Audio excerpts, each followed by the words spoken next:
livro de Atos, capítulo 7, para continuarmos os nossos estudos, nos aprofundando no conhecimento do nosso Deus, em mais um domingo para a glória do nome do nosso Deus. Amém? Então, meus irmãos, teremos uma missão grandiosa no dia de hoje. Estudaremos o capítulo 7 do livro de Atos, um capítulo bem extenso, que, como nós vemos aqui no título, fala sobre o sermão de Estevão, ou a defesa de Estevão diante do Sinédrio. E aí, meus irmãos, eu quero convidar a vocês a nos introduzirmos no texto, antes de qualquer coisa, compreendendo o contexto, compreendendo em que circunstância Estevão estava para que ele viesse a se defender de algo ou desenvolver o seu sermão diante do Sinédrio. Primeiramente, nós precisamos compreender que no capítulo 6, que nós estudamos na terça-feira, Estevão foi um dos 7 homens escolhidos para o serviço da igreja, para servirem à mesa, para o diaconato. E tendo em vista que as viúvas estavam reclamando que não estavam sendo atendidas em suas necessidades. E nós vemos que Estevão não era somente um homem dedicado às causas sociais, digamos assim, mas também era um homem muito comprometido com a palavra de Deus, um homem muito cheio do Espírito Santo, e nós vamos ver de forma mais aprofundada agora no capítulo 7. Diante do trabalho de Estevão, ele, além do seu serviço na igreja, era um homem capacitado por Deus na realização de sinais e prodígios. Isso fez com que uma multidão viesse acompanhá-lo e estar com ele constantemente em Jerusalém. E isso, por consequência, como estava acontecendo com todo mundo ali daquela igreja, foi perseguido. E diante de tantas perseguições, ele se mostrou um homem muito dotado de sabedoria. Ele se mostrou um homem com uma capacidade muito grande de responder todo tipo de ofensa, todo tipo de acusação. E isso acabou levando os judeus a forjarem testemunhas para que, de alguma forma, ele fosse levado ao Sinédrio. E assim foi feito, acusando de diversas coisas, inclusive de que ele estava blasfemando contra o nome de Deus. E aí, meus irmãos, nós vamos separar em 3 partes aqui o capítulo, para que de alguma forma a gente compreenda melhor ao longo de todo o sermão dele. Mas um ponto aqui que eu quero que os irmãos guardem é que o motivo de Estevão ser acusado era que ele estava pregando que Jesus ia destruir o templo e acabar com os costumes de Moisés. Os judeus estavam se utilizando desse argumento para, de alguma forma, incriminarem Estevão. E aí, de forma introdutória, eu já gostaria de mencionar alguns objetivos de Estevão nesse seu sermão. Qual era o seu objetivo ao pregar diante do Sinédrio e em sua defesa? Primeiramente, como eu já falei, se defender das acusações que ele era contra Moisés e os templos. A segunda coisa era, ele procurou mostrar ao longo do Antigo Testamento, ao longo da história, que os judeus sempre foram aqueles que rejeitaram os homens que Deus escolheu, os homens que Deus levantou diante do seu povo. Os judeus sempre foram incrédulos e permaneciam em relação a Jesus naquele tempo. Nós vamos pontuar aqui o que isso significa. E o terceiro ponto, o seu terceiro objetivo no seu sermão, foi de fato mostrar que Jesus era o Messias para aqueles judeus. E algo muito interessante é que o método de Estevão, para desenvolver o seu sermão diante do Sinédrio, foi de resumir a Bíblia, entre aspas, desde os seus patriarcas até certo ponto do Antigo Testamento, para mostrar para os judeus que aquela incredulidade que eles tinham diante de Jesus já era algo que vinha desde lá de trás. É algo muito interessante a forma como ele foi usado pelo Espírito Santo, para pregar usando a palavra e de forma resumida, em poucas palavras, não apenas pregação. Mas vamos nos aprofundando ao longo do texto. A primeira parte, nós podemos colocar como o resumo dos patriarcas, Abraão, Isaac, Jacó e José. Aí nós vamos entrar aqui no texto. Então o sumo sacerdote perguntou a Estevão: isso de fato é assim? Estevão respondeu: irmãos e pais, escutem. O Deus da glória apareceu a Abraão, nosso pai, quando este estava na Mesopotâmia, antes de morar em Harã. E lhe disse: saia da sua terra e do meio da sua parentela, e vá para a terra que eu lhe mostrarei. Nós vemos no versículo 1 que o sumo sacerdote o interroga, né? E se tudo aquilo que estavam acusando Estevão era de fato verdade. E algo interessante no versículo 2 é que Estevão responde dizendo: irmãos e pais, escutem. Nós notamos aqui, né, o respeito que ele usa para falar com aquelas autoridades.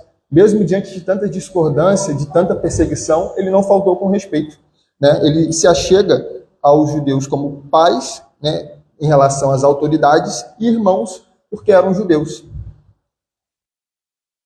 E lhe disse: saia da sua terra e do meio da sua parentela.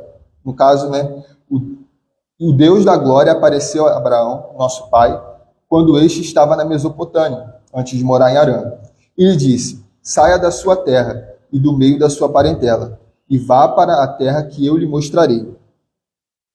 Então Abraão saiu da terra dos caldeus, e foi morar em Harã.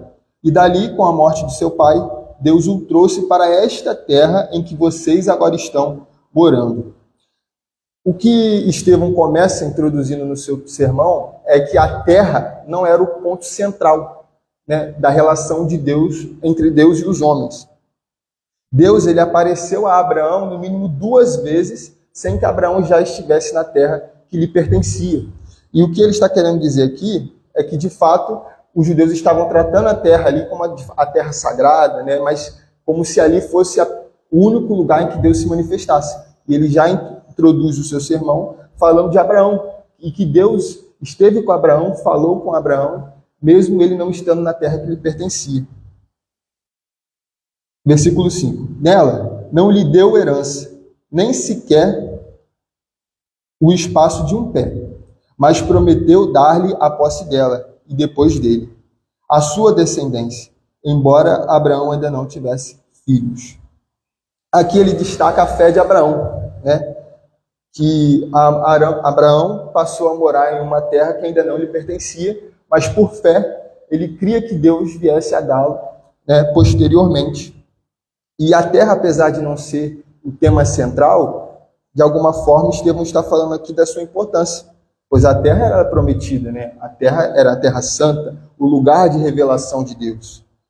E o que o Estevão estava querendo dizer aqui no seu sermão era: vamos olhar para a história e vamos ver que Deus é Deus, independente do lugar que ele se revelou, né? E ele não se revelou apenas em Canaã, mas ele se revelou em outros lugares.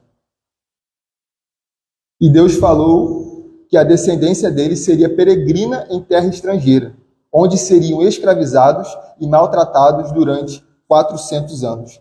Aqui ele já começa a falar sobre o período da escravidão no Egito, né? Todos nós conhecemos. Ou seja, os descendentes de Abraão foram morar em uma terra estranha, o Egito, antes da prometida, que era Canaã. E só depois desses anos, como nós vamos ver aqui no versículo 7, Deus disse ainda: castigarei a nação da qual forem escravos, e depois disso sairão daí e me servirão neste lugar. Nós vemos que só depois de todos esses anos de escravidão, rendidos, né, a Faraó, é que finalmente eles foram para a terra prometida. Então, lhe deu a aliança da circuncisão. Assim, Abraão gerou Isaque e o circuncidou no 8º dia. E Isaque gerou Jacó, e Jacó gerou os 12 patriarcas. Aí nós vemos que agora ele vai começar a introduzir na história de José, né, com os seus irmãos. Os patriarcas, e vejamos a forma como ele se utiliza do termo, né, dos irmãos. Os patriarcas, invejosos de José, venderam-no para ser levado para o Egito, mas Deus estava com ele e o livrou de todas as suas aflições, concedendo-lhe também graça e sabedoria diante de Faraó, rei do Egito, que o constituiu governador daquela nação e de toda a casa de Israel. Todos nós nos lembramos da história de José, da túnica, da forma como seus irmãos, né, de alguma forma o traíram. E nós vemos aqui como ele aponta, né, um contraste entre os patriarcas, os irmãos de José, e José, aquele que ele classifica aqui no versículo 9 como o escolhido de Deus, não, mas que Deus estava com ele, aquele que tinha a presença de Deus em seu favor. E nós vemos que ele está desenvolvendo o seu discurso, Se pararmos para pensar de uma forma até estranha, né? Ele está ali diante do Sinédrio sendo julgado por coisas que ele estava fazendo naquele momento, mas ele decide iniciar a sua defesa voltando lá para Gênesis, lá para o início da Bíblia. E no final das contas nós vamos ver o que ele queria dizer.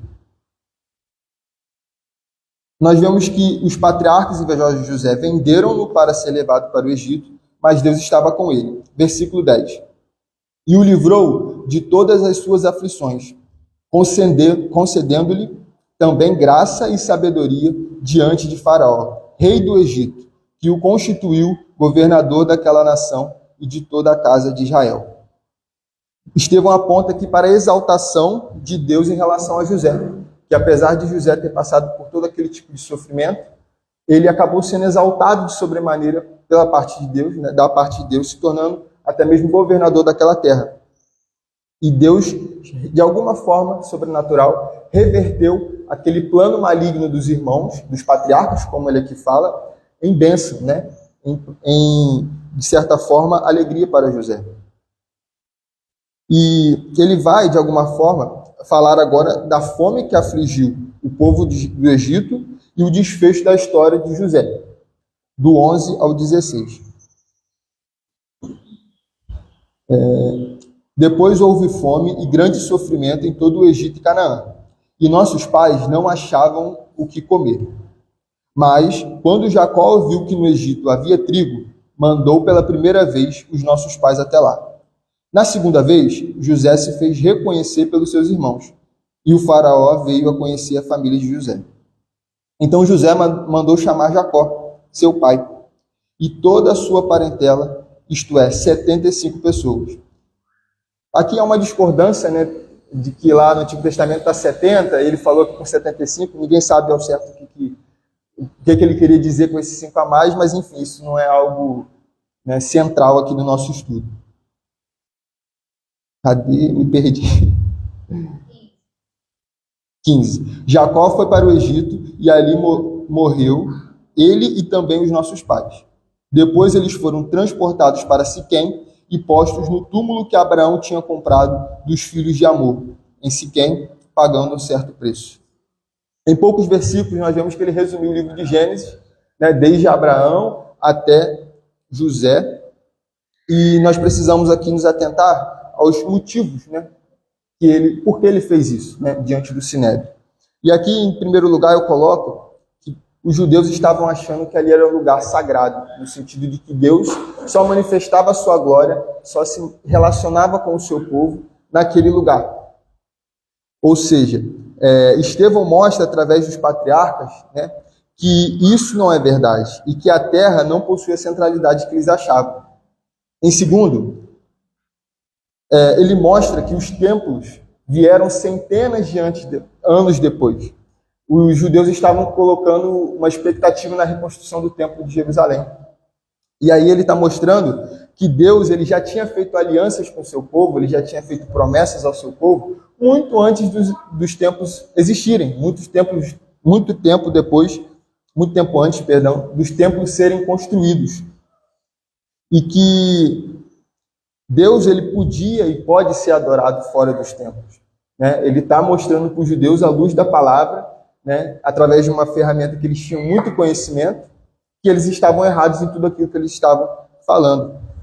O terceiro ponto aqui é que nesse tempo mencionado por Estevão, sequer a lei de Moisés havia sido dada.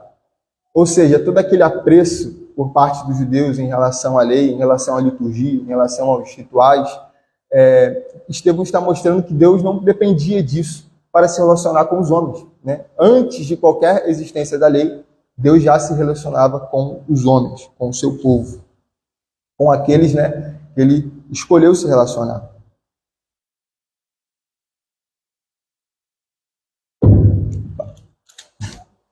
Versículo 17. E quando já estava próximo o tempo em que Deus cumpriria a promessa feita a Abraão, o povo cresceu e se multiplicou no Egito, até que se levantou ali outro rei, que não conhecia José.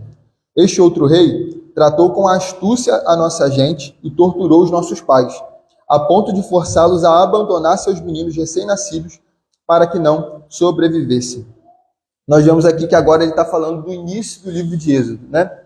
Ele está falando da morte de Faraó e o surgimento de um outro Faraó que desconhecia José, desconhecia a família de José, e diante disso iniciou uma grande perseguição ao povo hebreu, né? Nós conhecemos a história também, não vamos nos aprofundar muito, né? Estamos estudando o livro de Atos, mas os irmãos conhecem a história. De alguma forma, a determinação da morte dos meninos veio porque o faraó temia, né, que o número de hebreus crescesse, se tornassem um exército e de alguma forma tirassem o poder dele. E aí todos nós conhecemos que ele determinou a morte, né, dos meninos que viessem a nascer, as meninas poderiam ficar vivas, mas que surge uma figura conhecida por todos nós que é Moisés, que foi um dos que conseguiu de alguma forma permanecer vivo diante dessa crueldade por parte do faraó, e como esse homem acabou sendo utilizado por Deus tempos depois. 20. Por esse tempo nasceu Moisés, que era formoso aos olhos de Deus. Durante 3 meses ele foi mantido na casa de seu pai. Quando tiveram de abandoná-lo, a filha de Faraó o recolheu e criou como seu próprio filho. E Moisés foi educado em toda a ciência dos egípcios e era poderoso em palavras e obras. Né, nós conhecemos como Moisés conseguiu escapar disso, né? A sua mãe colocou ali na beira do riacho, na beira do rio, e aí a filha de Faraó o resgata, o cria como filho, né? E aí acaba que Moisés ele consegue crescer como um homem hebreu, mas que vai ter toda a educação, né, de um palácio, porque querendo ou não, ele cresceu na casa de Faraó. E por isso que ele fala aqui no versículo 22, que Moisés foi educado em toda a ciência dos egípcios e era poderoso em palavras e obras. Né? Deus utilizou um homem que era letrado, que tinha conhecimento, né, que foi educado da melhor forma para que conduzisse o seu povo na peregrinação.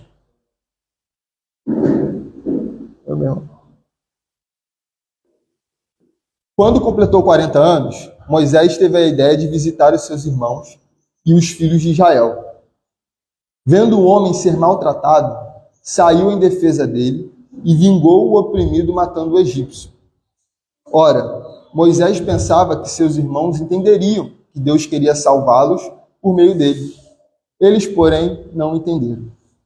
No dia seguinte, Moisés aproximou-se de uns que brigavam e procurou reconduzi-los à paz, dizendo: Homens, vocês são irmãos, por que estão maltratando um ao outro?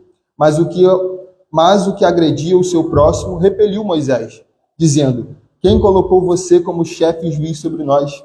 Será que quer me matar, assim como ontem matou o egípcio? Ao ouvir isso, Moisés fugiu e se tornou peregrino na terra de Midian, onde lhe nasceram 2 filhos. Estevão continua, né, a sua cronologia bíblica do Antigo Testamento, falando aqui agora do nascimento de Moisés. Né? Foi um homem que escolhido por Deus, né, para ser o percussor do caminho do deserto, né, no sentido de conduzir o povo para a terra prometida. E nós vemos que, quando completou 40 anos, Moisés tinha ciência de que ele era adotado, né, que ele pertencia ao povo hebreu, e o povo hebreu ele vivia distante, né, do palácio de Faraó, eles viviam ao norte do Egito, e Moisés decidiu visitá-los, né, como assim, vou rever os meus irmãos, né, o sangue do meu sangue, o meu povo. E quando ele chegou lá, ele viu um homem, né, sendo maltratado por um egípcio. E ele, já naquela sensação de pertencimento, decidiu defender, né, o hebreu e, inclusive, chegou a matar o egípcio. Só que, de alguma forma, ele já compreendia que ele ia ser escolhido de Deus para liderar aquele povo, só que ele achou, né, no seu próprio tempo, que aquela era a hora. E Deus, de alguma forma, mostrou para ele, ao ele se aproximar daqueles 2 hebreus que brigavam, e eles, né, se voltarem com uma palavra até confrontadora, falando que quem colocou você como chefe e juiz sobre nós? Será que quer me matar, assim como ontem matou o egípcio? Ou seja, ele foi confrontado. Ele achou que já tinha chegado o tempo de liderar o povo hebreu, mas na verdade não, aquele era o tempo dele, não o tempo de Deus. E nós vemos que após isso, ele fugiu, né, e se tornou peregrino na terra de Midian, onde lhe nasceram 2 filhos.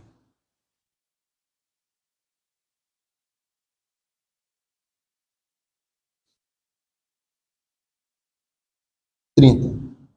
Passados 40 anos, apareceu-lhe no deserto do Monte Sinai um anjo, por entre as chamas de uma sarça que estava queimando.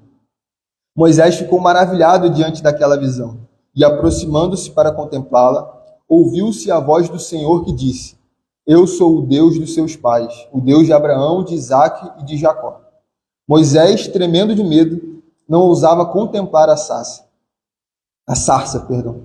Então o Senhor disse: Tire as sandálias dos teus pés, porque o lugar em que você está é terra santa. Certamente vi o sofrimento do meu povo no Egito, ouvi o seu gemido e desci para libertá-lo. Venha agora, vou mandar você para o Egito. Nós vemos aqui aquilo que aconteceu de forma sobrenatural com Moisés, né, que nós lemos em Êxodo, de Deus, né, de fato, indo até ele, como sempre o Senhor faz, né, ele vem até nós e relembra, né, a Moisés que ele foi o escolhido para liderar aquele povo, né, ele ficou de fato impactado, chegou a ter medo, né, tamanha glória, né, do nosso Deus. E diante disso, Estevão vai fazer algumas aplicações, né, da forma como aconteceu com Moisés e de como isso vai se encaixar no contexto que ele estava ali no Sinédrio. A este Moisés, a quem tinham rejeitado, dizendo: Quem colocou você como chefe juiz? Deus enviou como chefe libertador, com a assistência do anjo que lhe apareceu na sarça. Foi Moisés quem os tirou de lá, fazendo prodígios e sinais na terra do Egito, no Mar Vermelho e no deserto, durante 40 anos. Mais uma vez aqui, Estevão está falando: lembra, os vossos pais, né, rejeitaram Moisés, o homem que Deus escolheu, e o rejeitou da seguinte forma, dizendo: Quem colocou você como chefe juiz? Ele está aqui lembrando que os judeus rejeitaram Moisés na figura, né, de um homem escolhido por Deus como libertador. E no 36, ele faz menção daquilo tudo que nós vimos, das pragas do Egito, né, da abertura do Mar Vermelho, da água na rocha, de tantos outros milagres que Deus realizou através da vida de Moisés naquele contexto. Foi ainda, ele continua no 37, Moisés quem disse aos filhos de Israel: Deus fará com que, do meio dos irmãos de vocês, se levante um profeta semelhante a mim. Estevão está falando aqui, Deus usou a boca de Moisés também para anunciar a vinda do Messias, a vinda de Jesus, né? E que eles também rejeitaram. E ele continua que no coração, nós vamos ver aqui no 38, é este Moisés quem esteve na congregação no deserto, com o anjo que lhe falava no Monte Sinai e com os nossos pais. Foi ele quem recebeu palavras vivas para nos transmitir. Ou seja, Estevão está aqui endossando a figura de Moisés como um escolhido de Deus, como um homem separado por Deus naquele período para ser utilizado a favor do seu povo. Mas que ainda assim, mesmo com tamanhos sinais, ele foi rejeitado. Ele não foi aceito da forma como deveria pelo povo judeu. E no 39, ele vai mostrar com mais detalhes como o povo judeu reagiu contra Moisés. 39. Nossos pais não quiseram obedecer a Moisés, mas o rejeitaram, e no seu coração voltaram para o Egito. O que ele está falando aqui? Que o povo hebreu, eles estavam, né, na peregrinação, mas eles estavam murmurando, eles estavam sentindo falta de comer aquilo que eles plantavam, estavam cansados do maná, né? Eles haviam sido libertados, mas no coração deles, eles queriam estar lá aprisionados, reféns a Faraó. E continua, dizendo a Arão: faça para nós deuses que vão adiante de nós, porque quanto a este Moisés, que nos tirou da terra do Egito, não sabemos o que lhe aconteceu. Ele está falando aqui sobre aquele período que Moisés se elevou ao monte para, né, ouvir do próprio Deus e ser um mensageiro de Deus para o povo. 41. Naqueles dias, fizeram um bezerro de ouro e ofereceram sacrifícios ao ídolo, alegrando-se com as obras das suas mãos. O que ele está relembrando aqui, né, do que aconteceu? Aquele povo chegou ao ponto de fazerem um bezerro de ouro, fazerem deuses, para que de alguma forma eles fossem levados novamente ao Egito. eles se entregaram a práticas que não deveriam. Eles adoraram a outros deuses. Por quê? Porque eles não aceitaram aquilo que Deus estava fazendo através de Moisés. Eles o rejeitaram. E nós vemos no 42 o que aconteceu com aquele povo. Mas Deus se afastou e os entregou à adoração das estrelas do céu, como está escrito no livro dos profetas. Ó casa de Israel, será que foi para mim que vocês ofereceram vítimas e sacrifícios no deserto durante 40 anos? Não é verdade que vocês levantaram o tabernáculo de Moloque e a estrela de Renfã, o Deus de vocês, imagens que vocês fizeram para as adorar? Por isso, vou mandar vocês ao exílio, para além da Babilônia. Nós vemos aqui que Deus se afastou deles e os entregou à adoração. É isso que nosso Deus faz, né, com todos aqueles que rejeitam o Evangelho, com todos aqueles que não se inclinam para a vontade do nosso Deus, eles entregam a esses homens a própria vontade, a própria sorte. Né? Ele se afasta porque esses homens não queriam viver a verdade, não queriam viver a vontade de Deus. E no 43, né, no versículo que nós lemos aqui, ele está falando sobre aquilo que o Senhor falou no livro de Amós, no capítulo 5. Né? E por que Deus mandou os nossos pais para a Babilônia? Como se ele estivesse falando, né, no Sinédrio. Por que Deus enviou os nossos pais para a Babilônia? Por que Deus levou o seu povo para o exílio? E a resposta foi, porque Israel foi idólatra. Israel rejeitou o próprio Deus. Israel, de alguma forma, rejeitou a vontade do próprio Deus, daquele que estava provendo, daquele que estava libertando, daquele que estava fazendo maravilhas e prodígios, né? E entregou o povo ao próprio coração, às próprias vontades, ao próprio entendimento, né? Isso é forte, né? Porque isso continua acontecendo com todos aqueles que rejeitam o nosso Senhor. E nós vemos que Estevão citou aqui os nomes dos deuses que o povo de Israel estava adorando, né? E passaram por anos adorando, né? Por 40 anos. E essa foi a causa do cativeiro. E aqui, seguindo a mesma lógica que nós fizemos com os patriarcas, nós vamos entender o porquê que Estevão pregou, né, proferiu a sua defesa diante do Sinédrio, usando a história de Moisés dessa forma. Ele queria mostrar que Deus libertou o seu povo no tempo que ainda não tinha templo. Ou seja, mais uma vez ele está rechaçando. Olha, Moisés foi utilizado para libertar o povo de Israel, né, liberar o povo hebreu, e naquele tempo também não tinha templo. Né, o povo não se reunia num lugar para adorar a Deus. E outra coisa que ele estava querendo dizer aqui era que os judeus sempre foram duros. O coração dos judeus estavam endurecidos, né, em relação a tudo que Deus estava fazendo. E nós precisamos guardar novamente o motivo que Estevão estava sendo acusado. Ele estava diante do Sinédrio porque estava pregando que Jesus ia destruir os templos e que ia acabar com os costumes de Moisés. E o que Estevão, na verdade, está falando aqui, quando ele retrata toda a biografia de Moisés e tudo como aconteceu, é que isso já aconteceu antes. Ou seja, eles sempre desprezaram a Deus. Né? E por isso que eles estavam cegos, porque eles continuavam não querendo enxergar a verdade, não querendo aceitar aquilo que Deus de fato estava fazendo e a figura do Messias, a figura de Jesus. E nós vamos caminhar aqui para o final do sermão, né, de Estevão, onde ele vai ser de fato muito incisivo nisso. Né? Ele utilizou a Bíblia como um exemplo, mostrando que aquilo era algo repetido. Eles já vinham fazendo isso ao longo dos anos, mas isso vai acabar gerando uma reação muito forte por parte do exílio. Vamos continuar no 44. O tabernáculo do testemunho, que estava entre nossos pais no deserto, como havia ordenado aquele que disse a Moisés que o fizesse segundo o modelo que tinha visto. Ele fala aqui do tabernáculo do testemunho, pois era o local que guardava a lei de Deus. Né? E a lei de Deus era o quê? Era o testemunho da sua aliança, né? Da aliança entre Deus e o povo de Israel. O significado da presença de Deus entre o seu povo.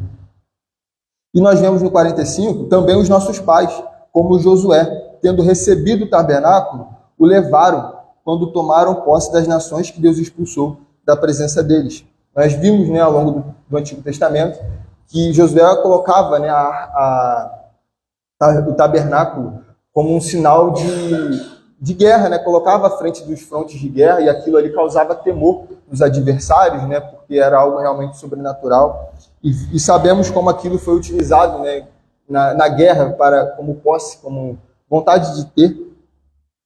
E nós vemos que foi assim até os dias de Davi, que obteve o favor de Deus e pediu autorização para construir uma casa para o Deus de Jacó. Como nós sabemos, né, o tabernáculo era uma tenda e ficava andando, né, em meio ao povo. E aí Davi, ciente, né, de que enquanto o rei morava no enorme palácio, decidiu, né, teve a vontade, né, de construir uma casa também para Deus. E nós sabemos, né, da história que o profeta falou que ele era indigno, né, que na mão dele tinha sangue, e que por isso dele não viria, né, a construção do templo, mas sim que seria através do seu filho Salomão.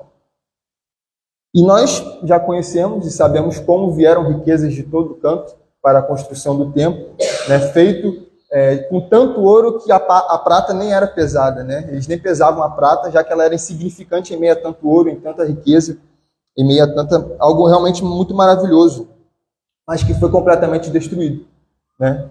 Com a invasão em Jerusalém, não sobrou muralhas, não sobrou nem mesmo o templo. E tudo isso está se encaixando com o que ele está vivendo lá. Entretanto, o Altíssimo, que não habita em casas feitas por mãos humanas, como diz o profeta: o céu é o meu trono, e a terra é o estrado dos meus pés. Que casa vocês edificarão para mim, diz o Senhor? Ou qual é o lugar do meu repouso? Não é fato que a minha mão fez todas as coisas? O que o Senhor está falando aqui, né? Vocês acham que podem construir com as suas mãos a morada de Deus, né? O templo ele já foi destruído, já foi levado a cativo. Mais uma vez, Estevão está usando aqui o templo e mostrando para eles: olha aqui, vocês acham que podem construir o lugar da habitação de Deus? Deus foi quem criou todas as coisas, né? Não será por meio de mão humana que será feita a casa de Deus, né? Ele reina sobre todas as coisas e tem todas as coisas em sua mão. E nós vemos que agora, a partir do 51, ele vai, de fato, condenar o próprio Sinédrio diante de tudo que estava acontecendo. Homens teimosos e incircuncisos de coração e de ouvidos, vocês sempre resistiram ao Espírito Santo. Nós vemos aqui que agora ele é mais incisivo nas suas palavras, é mais direto, né? Vocês fazem exatamente o mesmo que fizeram os seus pais. Qual dos profetas e os pais de vocês não perseguiram? Eles mataram os que anteriormente anunciavam a vida do justo, justo com J maiúsculo, Jesus, do qual vocês agora se tornaram traidores e assassinos. Vocês que receberam a lei por ministério de anjos e não aguardaram. O que Estevão está fazendo aqui? Ele está condenando o próprio Sinédrio, que tudo aquilo que estava acontecendo naquele momento era uma espécie de déjà vu, era uma espécie de retrato de tudo aquilo que já aconteceu anteriormente, através dos pais daqueles judeus, né? E ele enfatiza: o coração de vocês é duro, vocês não possuem um coração cativo à verdade. Ou seja, vocês não são verdadeiramente convertidos, verdadeiramente circuncidados, né? Como eles gostavam de falar. Como nós vemos, né, no livro de Romanos, Paulo falando: a verdadeira circuncisão é a do coração. E o coração daqueles homens estavam endurecidos diante da verdade. E nós vemos a forma como Estevão fala: vocês são teimosos, ou seja, vocês insistem naquilo que já passou, naquilo que Deus já mostrou para vocês e para nós, que não deve ser mais levado em consideração. Sabe, era apenas um pré-anúncio do que estava por vir, que já veio naquele tempo, que foi Jesus Cristo, que foi o nosso Senhor, né? E nós vemos que eles estavam sempre resistindo ao Espírito Santo. É algo muito forte, né, meus irmãos? A figura do Espírito como próprio Deus, e eles ali, né, rejeitando o Espírito Santo de Deus, aquele que ressuscitou Jesus dentre os mortos. Nós vemos que os pais, né, no 52, qual dos profetas os pais de vocês não perseguiram? Ou seja, aqueles homens que Deus levantou no Antigo Testamento enquanto profetas que iriam anunciar a vinda do justo, os pais de vocês também perseguiram. Vocês estão fazendo aquilo que já aconteceu. Vocês estão replicando aquilo tudo que já veio, né, anteriormente. E por isso o reino de Deus foi tirado de vocês e foi entregue às nações, foi entregue aos gentios, foi entregue a todos aqueles que verdadeiramente quiseram, né, e querem, continuam querendo, a palavra de Deus, né, o próprio Deus, a salvação, mediante a obra do Senhor. E vocês imaginam, né, meus irmãos, o Sinédrio, aquela reunião de homens poderosos, né, autoridades, todos, né, ali, ouvirem essas palavras, ouvirem, né, esse sermão tão profundo, né, de Estevão, considerado o maior, né, do livro de Atos, um dos maiores de toda a Bíblia, ouvindo essas palavras confrontadoras, né, e a verdade de fato confronta, né, a verdade ela não soa aos ouvidos como algo agradável, ela vem em confronto, e Estevão não negociou a verdade, ele pregou a verdade, e nós vamos ver que aquilo encheu o coração deles de raiva. E nós vamos entrar aqui a partir do 54, na morte de Estevão. Né? Algo que também nós conhecemos e que é tão lindo, mas ao mesmo tempo, né, tão difícil. Ao ouvirem isto, 54, ficaram com o coração cheio de raiva e rangiam os dentes contra ele. Nós vemos aqui tamanha raiva, né? E uma reflexão que nós podemos fazer é que, de fato, quando a verdade é pregada, o povo não tem que ficar feliz. O parâmetro, né, da pregação não tem que ser a alegria de quem recebe. Tem que ser a forma fidedigna como a palavra está sendo pregada, as Escrituras, a palavra de Deus. Né? E a pregação de Estevão levou aqueles homens a um profundo ódio, né, a uma raiva, porque foi confrontadora. Então, quando as pessoas, né, a gente obviamente sai do culto quando nós somos exortados pela palavra do Senhor, felizes, né? Mas não uma felicidade que amassageia o ego, uma felicidade que confronta, né? Que acaba gerando em nós mudança à luz da palavra. E, portanto, nós não podemos colocar como parâmetro a aceitabilidade da palavra como algo agradável a Deus. Estevão estava agradando a Deus, mesmo que desagradando muito aqueles homens. Então ao ouvirem isto, ficaram com o coração cheio de raiva e rangiam os dentes contra ele. Mas Estevão, cheio do Espírito Santo, fitou os olhos no céu e viu a glória de Deus e Jesus, que estava à direita de Deus. Então disse: Eis que vejo os céus abertos e o Filho do Homem em pé à direita de Deus. Aqui é uma passagem muito linda, né? Em que Estevão ele tem uma visão semelhante à de Daniel no Antigo Testamento, né, que ele vê os céus abrindo. E nós vemos aqui que Estevão estava cheio do Espírito Santo, ele estava cheio do próprio Deus.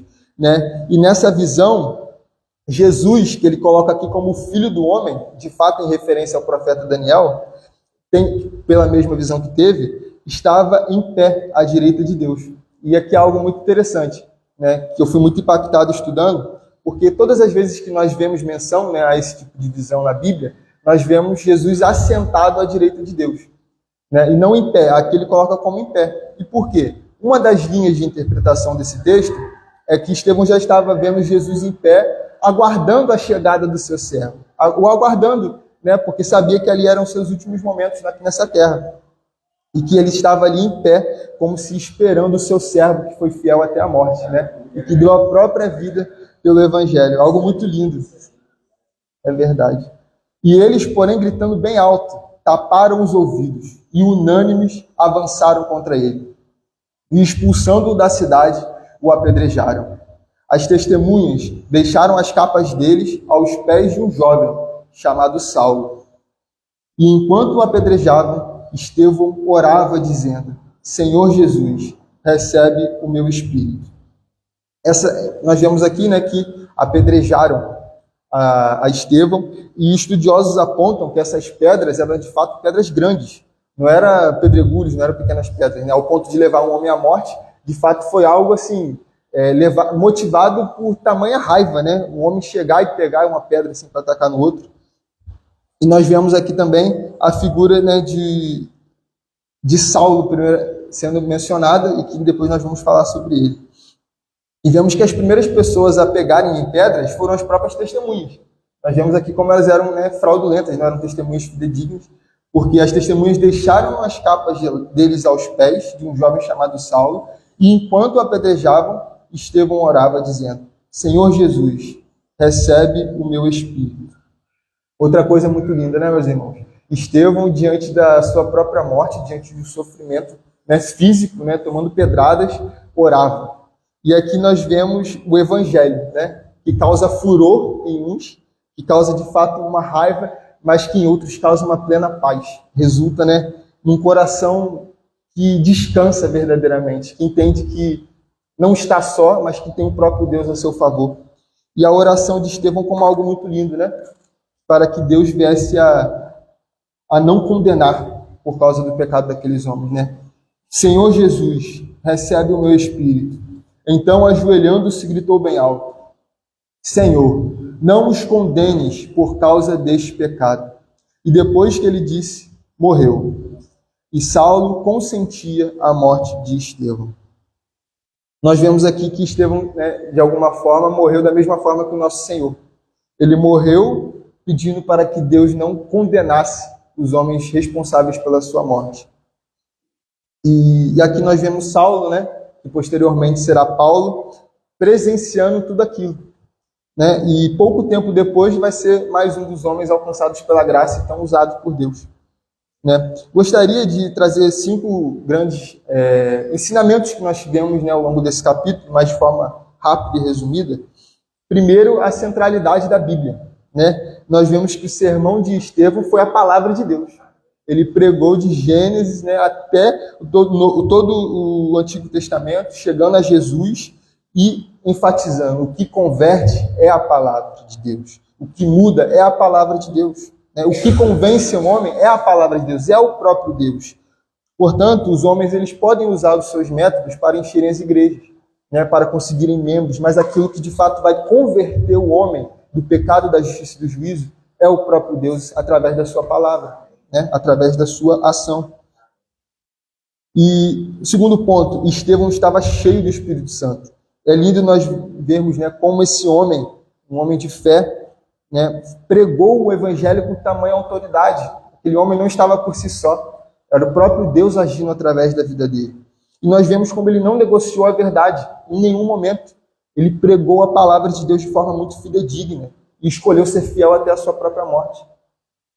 Nós vemos que outro ponto, né, que nós podemos mensurar dentro aqui dessa parte, de que ele estava cheio do Espírito Santo, é que o fato dele ter estado, né, tão cheio da presença de Deus não resultou em salvação àqueles homens que estavam ali, naquele momento. Nós sabemos que Saulo vai ser alcançado pelo Senhor em momento posterior, mas os frutos vieram depois, né? Ou seja, nós não podemos medir, né, o tamanho de um ministério, o tamanho de um trabalho, o tamanho de uma igreja, pelo número de pessoas que ali estão. Não é porque está cheio de gente que ali está cheio de poder de Deus, não. Né? Nós vemos aqui um homem totalmente cheio da presença do Senhor, diante de homens tão incrédulos, que assistiram aquilo, que participaram daquilo, mas que não foram convertidos pela ação do Espírito Santo. Terceiro ponto, sempre haverá gente revoltada contra o Evangelho de Deus. Né? O verdadeiro Evangelho, ele incomoda. Por mais educado que Estevão tenha sido diante das autoridades, né, por mais simples e entendível tenha sido a sua mensagem, isso causou revolta. Porque a carne ela não se submete à verdade. E aqueles homens estavam completamente endurecidos. Um quarto ponto que nós podemos, né, tirar como lição: perdoar os nossos inimigos, aqueles que nos perseguem. Nós vemos que em nenhum momento eles pediram perdão a Estevão, mas Estevão estava orando: perdoa-lhes por o pecado deles. Nós vemos a forma como Deus estava presente na vida daquele homem ao ponto de fazer isso, mesmo que eles não merecessem, né? Porque também nós não merecemos. E o último ponto que eu coloco como uma reflexão, né? Se nós estivéssemos diante de tamanha perseguição, nós iríamos ter a paz e a confiança de dizer: Senhor Jesus, receba o meu espírito. É algo que nós temos que refletir, né? Se nós estamos de fato firmados na fé, o nosso Senhor nos salvou, nos alcançou e nos deu a vida eterna, né? Amém, meus irmãos? Amém. Só 3 observações rápidas também. Olha, você sabe que aqui a gente não tem como agir e não queremos incluir exaltar homens. Igreja só